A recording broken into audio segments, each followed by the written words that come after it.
kim namozni muhofaza qilsa, ya'ni o'z vaqtida ado etsa, namoz uni qalbida, yuzida, qabrida, mahshargohda nur bo'ladi hamda qiyomat kuni u uchun najotga aylanadi. Mana shu namozlarimiz, sajdalarimiz azizlar bizga nur bo'ladi qiyomatda. Payg'ambarimiz alayhisolatu vasallamga sahobalar savol bergan mashhur hadis bor. Sahobalar so'ragan ekanlar Payg'ambarimiz alayhisalomdan: "Ya Rasululloh sallallohu alayhi vasallam, siz hozir bizni ko'rib turibsiz, tanib turibsiz.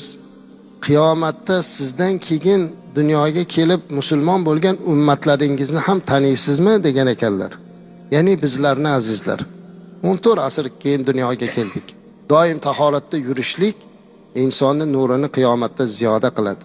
Doim peshona sajdada bo'lishlik qiyomatda Alloh taolo o'sha sajdamizdan nur chiqartirib qo'yar ekan azizlar. Shuning uchun ham bizni eng katta u dunyoda yordam beradigan nurimiz Rasulimiz alayhissalom tasavvur qiling, millarlab odamning ichida turganda sani hujjating qani deb so'ramaydi ekanda, shunda qarab yuzimizga qarab, "Ha, bu mening ummatim." Chunki bundan nur chiqib turibdi. Qancha ko'p sajda qilgan, qancha ko'p yaxshi ishlarni qilgan odamlarda nur ziyoda, nurun alo nur bo'ladi. O'zi umuman xalqimiz orasida ham doim ibodatda turgan, taqvoda turgan, ezgu ishlarni qilgan odamlarga qarab aytamiz, "Ha, yuzida nuri bor ekan" deb qo'yamiz.